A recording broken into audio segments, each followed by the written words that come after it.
சில பெண்களுக்கு வந்து ஆசிட் ஊற்றி முகம் முழுக்க தெரியாத அளவுக்கு எடுத்து வந்து பிரேதத்தை கொடுத்துருக்காங்க. அதேமாதிரி ஆண்களும் இருந்தாங்க. அதாவது சேரில் உட்கார வச்சு கட்டப்பட்டு அவங்கள கொடுமைப்படுத்தி கொண்டு இருக்கக்கூடிய இதுவும் இருக்குது. இப்போ வந்து எது இருந்தாலும் கத்தி கூச்சல் போட்டு பேசக்கூடிய அருணா கோஸ்வாமி எல்லாம் எங்கே போய் ஒழிஞ்சான்னு தெரியல. 100 பேர் 100க்கும் மேற்பட்டவர்கள் கொல்லப்பட்டது ஒரு கோயிலுக்குள்.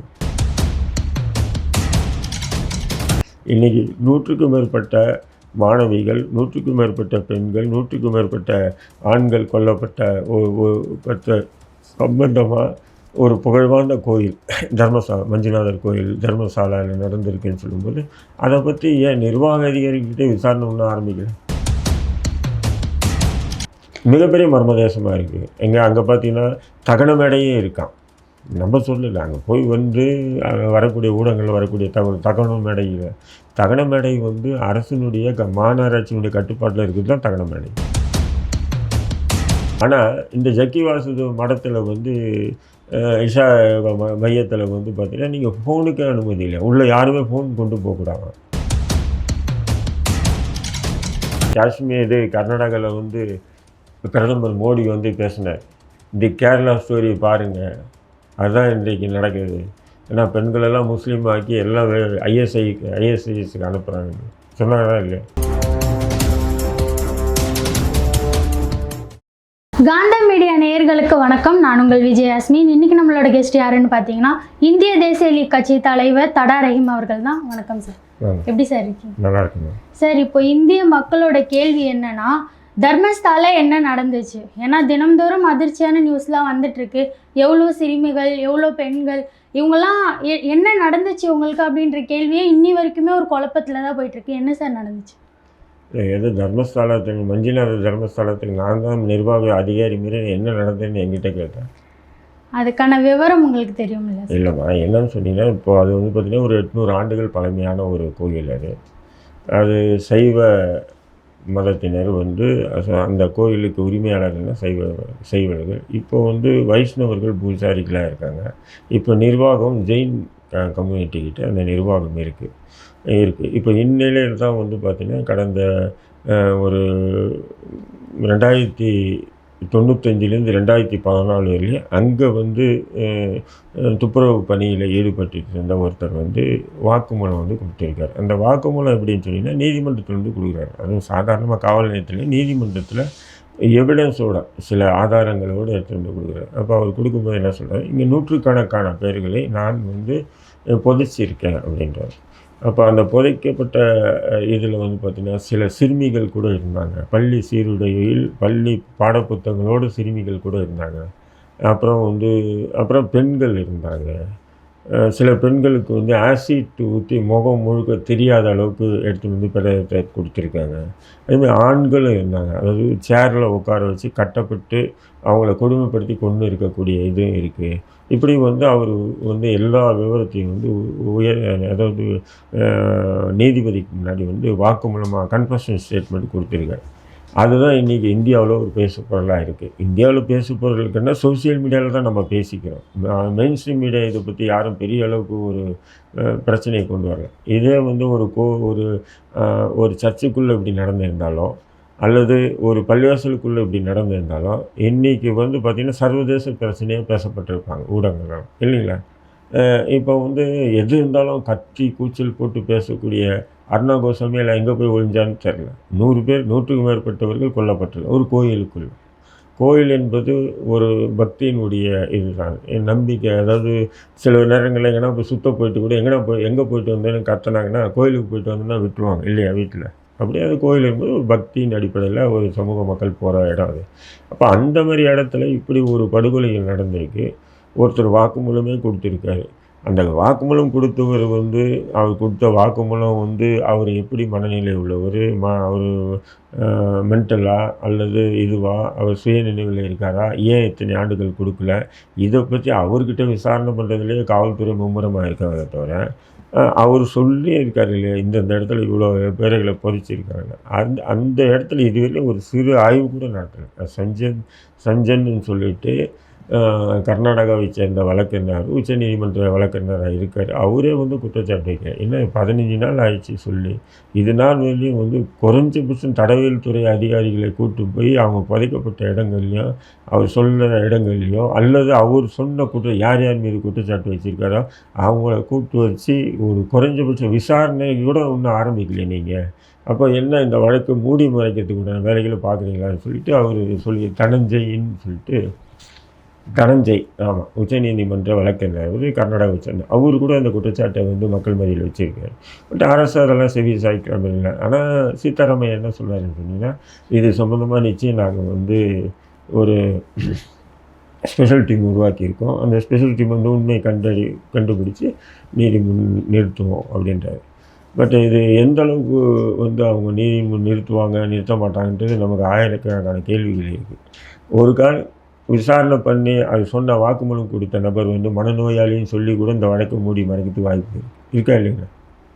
சாதாரணமான ஒரு திருட்டு வழக்கு, உங்கள் வீட்டிலேருந்து ஒரு சவர நகை திருட்டு போயிடுச்சுன்னா கூட காவல்துறை அந்த திருடன் பிடிச்சி திருடங்கிட்ட கேட்பாங்க, எங்கடா நகை வச்சிருக்கு ஃபஸ்ட்டு சொன்ன அடுத்த நிமிஷமே போய் அங்கேருந்து போய் ரெக்கவரி பண்ணுவாங்க. இன்றைக்கி 100க்கும் மேற்பட்ட மாணவிகள், 100க்கும் மேற்பட்ட பெண்கள், 100க்கும் மேற்பட்ட ஆண்கள் கொல்லப்பட்ட சம்பந்தமாக ஒரு புகழ்வாய்ந்த கோயில் தர்மசாலா மஞ்சுநாதர் கோயில் தர்மசாலாவில் நடந்திருக்குன்னு சொல்லும்போது அதை பற்றி ஏன் நிர்வாக அதிகாரிகிட்டே விசாரணை ஒன்றும் ஆரம்பிக்கல? உதாரணத்துக்கு எடுத்திங்கன்னா, தமிழ்நாட்டில் வந்து ஜெயலலிதா முதல்வராக இருந்தாங்க. அப்போ ஜெயலலிதா முதல்வராக இருக்கும்பொழுது காஞ்சி சங்கர மடத்தில் வந்து சங்கரராமன் படுகொலை செய்யப்படுறாங்க. அப்போது ஒரு ஸ்பெஷல் டீம் வச்சு விசாரிக்கிறாங்க. விசாரணும் போது அந்த ஸ்பெஷல் டீம் வந்து என்ன சொல்கிறாங்கன்னா, ஜெயலலிதா கிட்ட இந்த கொலையில் முக்கிய நபர்கள் யாருன்னு சொன்னால் ஜெயேந்திரரும் விஜயேந்திரர் 2 பேர் தான் காரணம் இது கொலைக்கு அப்படின்றாங்க. அப்போ ஜெயலலிதா என்ன பண்ணாங்க, உடனே ஆர்டர் போட்டாங்க, யாராக இருந்தாலும் அரெஸ்ட் பண்ணி உள்ளே போகணும், சமரசமே இல்லைன்னு. அப்போது ஜெயேந்திரர் டெல்லிக்கு போயிட்டார், விஜயேந்திரர் இது நேபாளுக்கு போயிட்டார். ஆனால் அந்த அம்மா என்ன பண்ணிட்டாங்க, அதெல்லாம் எங்கே இருந்தால் தூக்கிட்டு வரீங்கல்ல, அதேமாதிரி தூக்கிட்டு வந்து கைது பண்ணி நீதிமன்றம் அப்புறம் நீதிமன்றம் விடுதலை பண்ணிச்சு, அது வேறு விஷயம். இதெல்லாம் குற்றவாளின்னு சொல்லி அடுத்தவனுடைய கன்ஃபெஷன் ஸ்டேட்மெண்ட் வாங்கி நடவடிக்கை எடுத்தாங்களா இல்லையா? இப்போது தர்மசாலா மஞ்சுநாதர் கோயில் தர்மசாலா இருக்குது. இது போல் இந்தியா முழுக்க இருக்கக்கூடிய பல்லாயிரம் கோயிலுக்கு தளபதிகள் யார்? சங்கராச்சாரியர். சாதாரணமானவங்க இல்லை. யார்? விஜயேந்திரனும் ஜெயேந்திரனும் சாதாரணமானவங்க இல்லை. இந்த நாட்டினுடைய பிரதமர் முதற்கொண்டு ஜனாதிபதி உச்சநீதிமன்ற நீதிபதிகள் முதற்கொண்டு அவர் காலில் விடக்கூடிய அதிகாரம் படைத்த நபரை கூட ஜெயலலிதா என்ன முடியும், நோ தூக்கி போடு உள்ள அப்படின்னு சொல்லிச்சா இல்லைங்க? அப்போ அந்த மாதிரி ஒரு மேன் பவர் இருந்துருக்கணும். இன்னைய வரையிலையும் கர்நாடகாவில் இல்லை, இருந்த மாதிரி தெரில. இது இப்படி போகலாமா அப்படி போகலாமா அப்படின்னு சொல்லிட்டு 20 நாளுக்கு மேலே ஆகிடுச்சு. 20 நாள் ஒரு மாதத்துக்கிட்ட ஆகும்போது இது வரையிலையும் அது சம்மந்தமான விசாரணையே வெளியே கொண்டு வரல.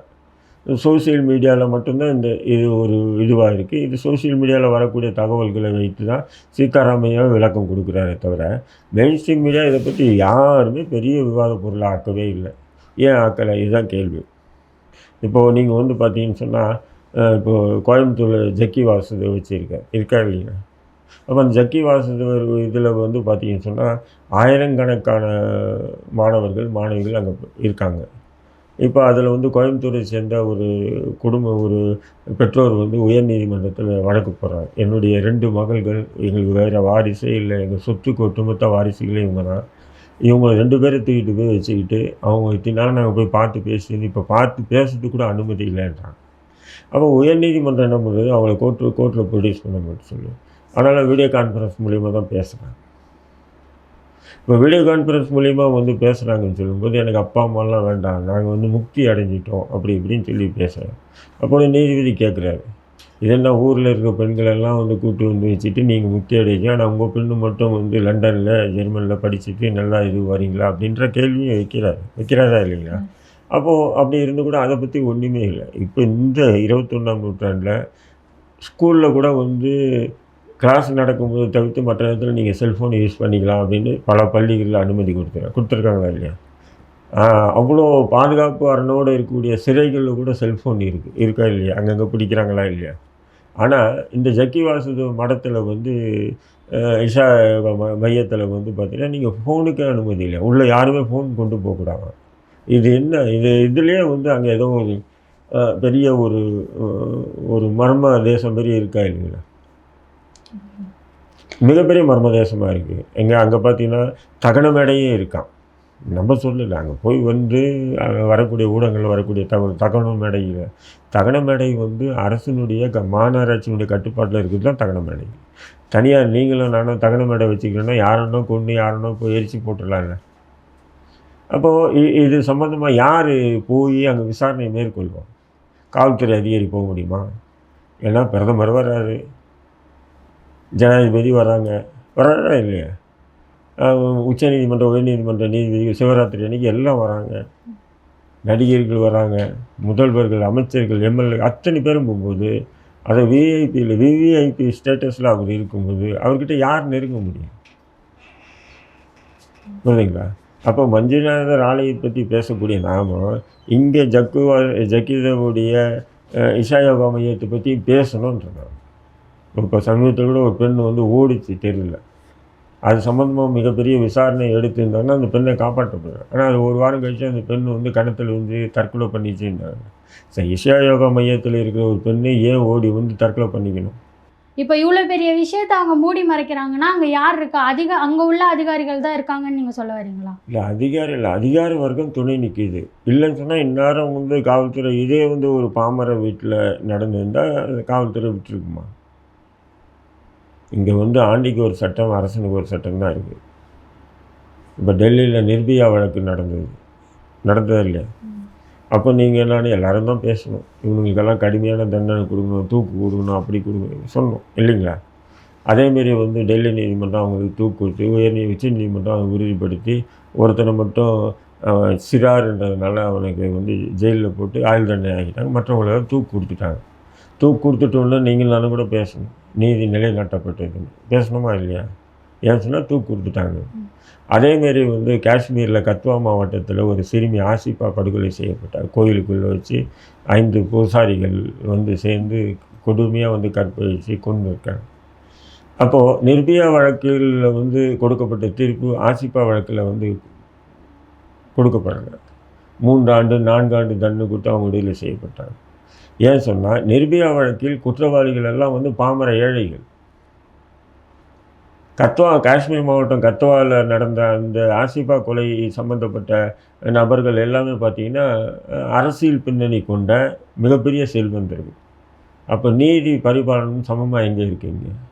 ஆண்டிக்கு ஒன்று இருக்குது, அரசனுக்கு ஒன்று இருக்குது, இருக்கா இல்லையா? நீதின்ற ஒரு விஷயமே அதிகாரம் இருந்தால் தான் நடக்கும். இல்லை, அப்படி தான் சொல்கிறேன் நான். இப்போ நீங்கள் வந்து இந்த டெல்லி நிர்பயா வழக்கில் நம்ம எவ்வளோ சந்தோஷப்பட்டோம், நீதி நிலைநாட்டப்பட்டது, இனி யாரும் அப்படி பண்ண மாட்டாங்க. அப்போ அது பார்த்தீங்கன்னா நல்லா யோசனை பண்ணி பார்த்தீங்கன்னா அந்த 5 பேரும் தினக்கூலிகள். அதனால் அங்கே நீதி நிலைநாட்டப்பட்டது. தீர்ப்பு அவங்களுக்கு சாதகமாக எதிராக பயங்கரமாக அமைஞ்சது. ஊடகம் முழுக்க மெயின் ஸ்ட்ரீம் மீடியா உட்பட சோசியல் மீடியா எல்லாம் அதை பற்றி பேசப்படுறாங்க. ஏன்னா காஷ்மீரில் மாணவி ஆசிஃபா படுகொலைக்கு யாரும் பேசப்படுறாங்க. ஏன்னு சொன்னால் அந்த குற்றவாளிகள் எல்லாம் ஒரு அந்தஸ்தில் உள்ளவங்க. அப்போ இங்கே நீதி வந்து எங்கே சமமாக நடக்குது? எதுக்காக இதை சொல்கிறேன்னு சொன்னீங்கன்னா, இன்றைக்கி வந்து மஞ்சுநாதர் ஆலயம், அதாவது தர்மசாலாவில் நடந்திருக்கக்கூடிய இந்த கொடூரம் வெளியே வரும், குற்றவாளிகள் தண்டிக்கப்படுவாங்க, அவங்க நீதிமன்றத்துக்கு பயங்கர கடுமையான தண்டனை கொடுக்கப்படுவாங்க, அப்படியெல்லாம் பேசி நம்ம வாயை நம்ம நாரடிச்சிக்க முடியாதுன்றாங்க. ஏன்னா அதிகாரம் வந்து எப்படி வேணா மாறி அந்த குற்றவாளிகள்லாம் தப்பிக்கப்படுவாங்க. இல்லைன்னு சொன்னால் இவ்வளோ நாள் எப்படி 1995 2014 வரலைன்னா, இப்போ அந்த 2014 பார்த்திங்கன்னா ஒரு 20 வருஷம் 15 வருஷமே பார்த்திங்கன்னா எவ்வளோ பெரிய இது 10 வருஷமே அப்படி இருந்து இது வெளியும் ஒரு சிறு விஷயம் கூட வெளியே வரலையே. சரி, படுகொலை செய்யப்பட்டவங்க வந்து குடும்பத்தார் வந்து இப்போ என் வீட்லேயோ உங்கள் வீட்லேயோ யார் வீட்லேயோ ஒரு பெண்ணு காணாமல் போயிருந்தால் அது காவல் நிலையத்தில் புகார் கொடுக்கப்பட்டிருக்குமா இல்லையா? இப்போ குஜராத்தில் சமீபத்தில் வந்து 5 ஆண்டுகளில் வந்து சுமாராக ஒரு 15,000 பெண்கள் காணாமல் போயிருக்காங்க. அது யார்? காவல் நிலையத்தில் கொடுக்கப்பட்ட புகார். 15,000 பெண்கள் காணாமல் போயிருக்காங்க அப்படின்னு சொல்லிட்டு. அவங்க இறந்து போனாங்களா, இல்லை வேறு மாநிலத்தில் கடத்தப்பட்டு விபச்சார விதிகள் போன்ற இதில் சேர்த்தாங்களா, அதெல்லாம் 1000 கேள்வி இருக்குது. அதுபோல் முதல் தகவல் அறிக்கையாச்சும் இது கர்நாடகாவில் இருக்கான்னு சொன்னால் இல்லை. அப்போது இந்த மஞ்சுநாதர் தர்மசாலாவுடைய நிர்வாகம் வந்து எந்த அளவுக்கு அதிகாரம் படைச்சிருக்கு பாருங்க. கர்நாடகாவில் வந்து பிரதமர் மோடி வந்து பேசினார், இந்த கேரளா ஸ்டோரி பாருங்கள், அதுதான் இன்றைக்கு நடக்குது. ஏன்னா பெண்களெல்லாம் முஸ்லீம் ஆக்கி எல்லாம் ஐஎஸ்ஐஎஸ்க்கு அனுப்புகிறாங்க. சொன்னாங்களா இல்லையா? பிரதமர் பேசினார், அமித்ஷா பேசினார். இன்றைக்கி எங்கே போனார் அவங்க பிரதமர்? இன்றைக்கி எங்கே போனார் அமித்ஷா? தர்மசாலாவுக்கு, மஞ்சுநாதர் கோவில் தர்மசாலாவுக்கு எதிராக பேச சொல்லுங்கள். இந்துக்களின் பாதுகாவலர் ஏன் சைலண்ட் மூடில் இருக்காங்க? ஆஸ்தக் என்ன நியூஸ், ஏன் அமைதியாக இருக்குது? தர்மஸ்தலா இஷ்யூவை பற்றி பல விஷயங்களை பகிர்ந்ததுக்கு நன்றி சார்.